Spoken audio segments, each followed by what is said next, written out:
कुछ कहना चाहते हैं, hold on to that thought. मैं साहब आपके पास भी आती हूँ, एक ब्रेक और उसके बाद वापस आते हैं, मजीद इसको कंटिन्यू करेंगे। ब्रेक के बाद खुशामदीद। हम बात कर रहे हैं, आज प्रेस कॉन्फ्रेंसेज हुई हैं, एक DGISPR की जानिब से, DGISI की जानिब से, और दूसरी पाकिस्तान तहरीक इंसाफ ने जो इसका जवाब दिया है।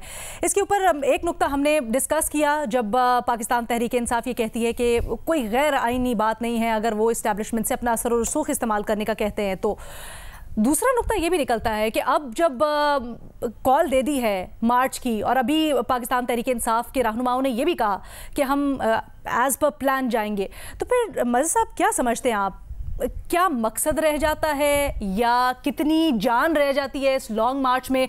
और फिर इस्लामाबाद जाके जब बैठेंगे तो क्या करेंगे? क्या दबाव डाल पाएंगे या इदारे ने अपनी आज पॉलिसी वाज़ेह कर दी? देखें अलीना, लड़ाई बहुत खुल गई है, और लड़ाई जब खुल गई है तो इमरान खान साहब के पास एक बड़ा चैलेंज ये है कि वो इस्लामाबाद में जाके, अगर इदारों ने ये फ़ैसला कर लिया है कि जी हम मुदाखलत नहीं करेंगे, तो और गवर्नमेंट ने ये फ़ैसला कर लिया है कि हम इनकी कोई बात नहीं मानेंगे, तो फिर आप वहाँ जाके दो ही चीज़ें हो सकती हैं ना, या तो तसादुम होगा, और तसादुम आप किससे ज़्यादा इम्कान इसका है कि शायद अगर बहुत बड़ा क्राउड आ रहा हो, बहुत बड़ा मजमा हो रहा हो, इस तरह की इंटेलिजेंस रिपोर्ट हो, तो ऐन मुमकिन है जिसका इंदिया दिया गया है कि आर्टिकल 245 लागू हो जाए इस्लामाबाद में, वो भी सूरत हाल क्या निकलेगी। अच्छा, शहजाद ने भी बड़े ज़बरदस्त किस्म की टर्म यूज़ की, रीबूट की इस वक्त हमें शदीद ज़रूरत है। हम देख रहे हैं जहाँ पे हमें कहीं हल नहीं नज़र आता, ये ज़रा शहजाद रोबोट की ज़रूरत नहीं है, रीबूट की रोबोट की ज़रूरत नहीं है, रीबूट की ज़रूरत है।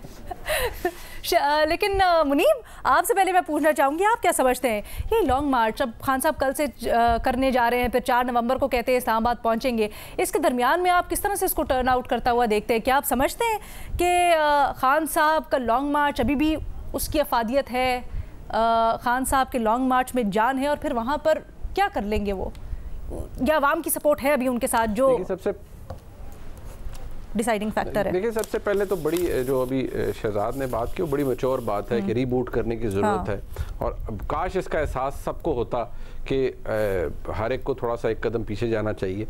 लेकिन देखिए, इस वक्त कदम सारों के है कहाँ। हुकूमत इस वक्त, इमरान खान साहब का एड्रेस ही कभी भी ये हुकूमत थी नहीं, उनकी जो वो एड्रेस करते थे पाकिस्तान की फ़ौज को करते थे। आज DGISPR और DGISI ने बता दिया है कि वो कहाँ खड़े हैं, पाकिस्तान की फ़ौज कहाँ खड़ी है। ये बात भी उन्होंने कह दी है कि भाई अगर हुकूमत हमें बुलाएगी 245 के अंडर तो हम आएंगे और हुकूमत की मदद करेंगे। ये बड़ी क्लियर और अनइक्विकल स्टेटमेंट है, इसमें कोई एम्बिग्विटी नहीं छोड़ी, ये रिकॉर्ड के ऊपर आ चुकी है, और आर्मी चीफ पहले भी कह चुके हैं। अब सवाल ये है कि इमरान खान साहब, बिल्कुल उनकी सियासत में उनका जो सेफ एग्जिट है या सेविंग ग्रेस है वो यही रहता है कि ठीक है वो यहाँ से लोगों को लेके जाए। अभी इमरान खान साहब ने एक नया बयान रिकॉर्ड करवाया हकीकी आज़ादी के हवाले से, अच्छा। कल आप आएँ, ये करें वो करें, उसमें उन्होंने कोई बात नहीं की कि इदारों ने ये कर दिया वो कर दिया। ऐन मुमकिन है कि इमरान खान साहब एक अच्छा साइजेबल क्राउड इकट्ठा करें, मुख्तलिफ शहरों से इस्लामाबाद जाएँ और एक बड़ा जलसा करें और वहाँ पर इस मामले को ख़त्म कर दें।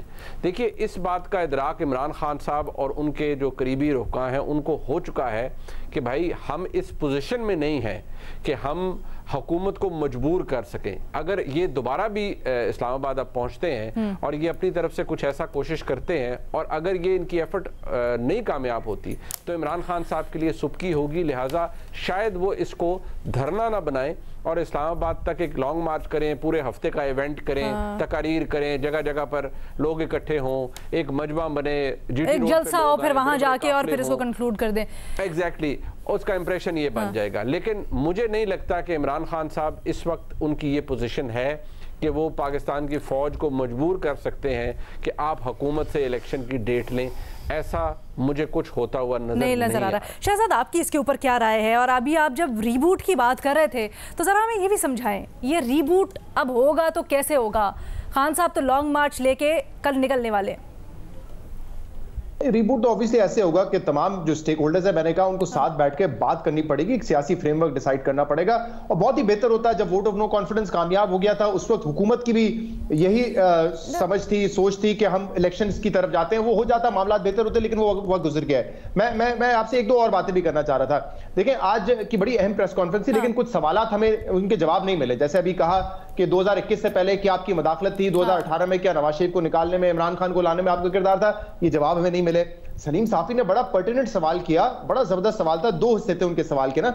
एक तो ये कि जो माजी में भी कमीशन बने, चाहे सलीम शहजाद का हो, हामिद मीर साहब का, उसकी कभी रिपोर्ट तो सामने आती नहीं है, कोई हमारे पास तसल्ली बख्श उसका जवाब नहीं है। और दूसरा सवाल पता नहीं साफी साहब ने क्यों किया, वो कह रहे हैं कि लिफाफा कौन कौन लेता है, हमें वो लिफाफा कहते हैं एक लीडर, पता नहीं क्यों किया, क्योंकि दूसरी तरफ से वो भी गिला कर रहे थे कि मीर जाफर और मीर सादिक हमें कहा जाता है।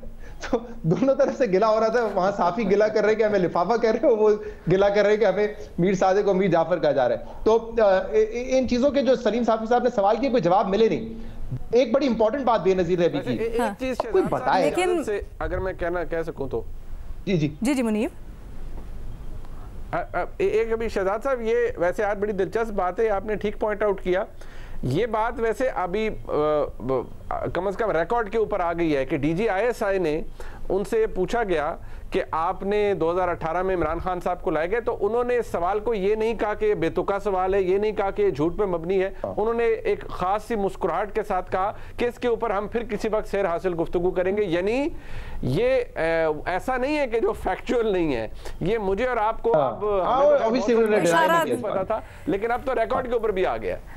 एक मिनट शहजाद, अगर आप सवाल उठा रहे हैं इस चीज के ऊपर, तो एक बड़ा अहम उसमें एक और नुक्ता भी था शहजाद। जब ये बात हो रही थी तो उन्होंने तो कैटेगोरिकली ये भी कह दिया कि अगर कोई कहता है और कंप्लेन करता है कि फोन कॉल्स आ रही हैं और सहाफियों की तरफ से भी ये कहा जाता है तो ये झूठ है,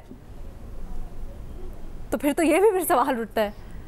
हाँ नहीं, मैं कह रहा हूँ अभी मज़हर साहब ने भी ये सवाल उठाया ना कि क्या 2021 के बाद भी वो बिल्कुल एपॉलिटिकल हो गए हैं। तहरीक इंसाफ इस हवाले से सवाल उठाती है, आज किसी ने सवाल नहीं किया। कुछ ऑडियो लीक्स हो रही हैं, तहरीक इंसाफ का इल्जाम है कि ये एस्टैब्लिशमेंट कर रही है। इस चीज का अगर आज जवाब आ जाता तो बहुत अच्छा हो जाता। फैसल वावड़ा साहब की प्रेस कॉन्फ्रेंस कल थी जिसका भी जिक्र बेनजीर ने किया, पीटीवी ने दिखाई है, पीटीवी उसको नशर कर रहा है और पता नहीं मतलब फिर भी फैसल वावड़ा साहब कह रहे हैं कि नहीं मैंने तो खुद ही कर ली और मुझे कोई प्लान नहीं था। मतलब ये हुकूमत उसमें थी, उनके पीछे थी, उनके साथ थी, इसमें किसी को शक हो सकता है। पहले से ही कहा जा रहा था, ये प्रेस कॉन्फ्रेंस से पुश किया जा रहा था, ये हुकूमत की जानिब से ये प्रेस कॉन्फ्रेंस दिखानी है, तो सबको पता था कि ये क्या हो रहा है। तो ये भी सवाल तहरीक इंसाफ के जिन लोगों से मेरी बात हुई वो इस चीज का भी, इस प्रेस कॉन्फ्रेंस को भी, क्योंकि वो कहते हैं फैसल वावड़ा साहब के एस्टैब्लिशमेंट से अच्छे ताल्लुक है, जो फैसल वावड़ा साहब कल खुद एतराफ भी कर रहे थे कि मेरे बड़े अच्छे ताल्लुकात हैं, तो पीटीआई वाले ये चीज भी जो है उन पर डाल रहे हैं कि ये एस्टैब्लिशमेंट की मर्जी से प्रेस कॉन्फ्रेंस की उन्होंने। इसका भी कोई सहाफी सवाल कर लेते तो मेरे ख्याल से ये अच्छा मौका था, इन सारी चीजों के भी जवाब आ जाते आज। सवाल मेरा ख्याल है हुआ था फैसल वावड़ा की प्रेस कॉन्फ्रेंस से मुतालिक, लेकिन DGISPR ने कहा था कि वो सियासी मामला है, मैं करना नहीं चाहता उसके ऊपर कमेंट। फैसल वावड़ा ने अपनी हैसियत कमेंट पे हुआ था, वो इनके कमेंट पे हुआ था, उन्होंने जिस पे ये कहा था ये उनकी जाती राय हो सकती है, इसलिए मैं उस पर कमेंट नहीं करना चाहूंगा। लेकिन बेनजीर अगेन, क्या आपका मेजर टेक अवे है अब यहाँ से आगे? आप पाकिस्तानी सियासत को कैसे देखती हैं? एक तरफ इदारा है जो कहता है कि भाई हम एपॉलिटिकल हैं, हम कुछ नहीं करेंगे, फिर बहुत सारे सवालात भी हैं जो हम सब के जहनों में है, यहाँ से आगे क्या हो? बड़ी ऑपोजिशन की जमात लॉन्ग मार्च भी लेके निकलने लगी है। कल जब फैसल वावड़ा ने प्रेस कॉन्फ्रेंस की तो उसके बाद फवाद चौधरी ARY पे थे, तो उनसे पूछा गया उस प्रेस कॉन्फ्रेंस के बारे में, तो उन्होंने कहा कि मुझे समझ नहीं आ रही कि क्या हो रहा है। उन्होंने कहा आई एम वेरी कंफ्यूज्ड।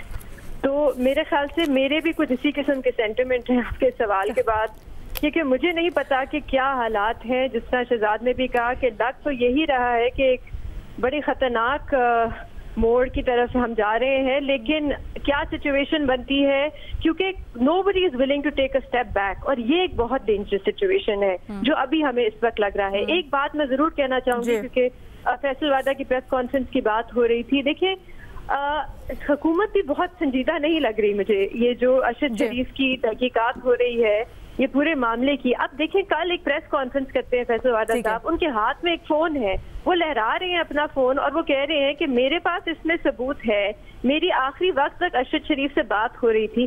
किसी ने हुकूमत में किसी ने नहीं सोचा कि इनका फोन उसी वक्त कब्जे में लें, उसका फोरेंसिक कराएं या उनको फैसल वावड़ा को बुलाएं। ये असूलन तो ये होना चाहिए था ना, प्रेस कॉन्फ्रेंस जहाँ पे करें उसी मकाम के बाहर खड़े होते हैं सारे, उनको कहते हैं आ जाएं जी आप हमें बताएं क्या क्या आपके पास है क्या नहीं है। एब्सोल्युटली राइट, लाइव उनकी प्रेस कॉन्फ्रेंस दिखाना ज्यादा जरूरी था, एक सहाफी को इंसाफ देना शायद इतना अहम नहीं था।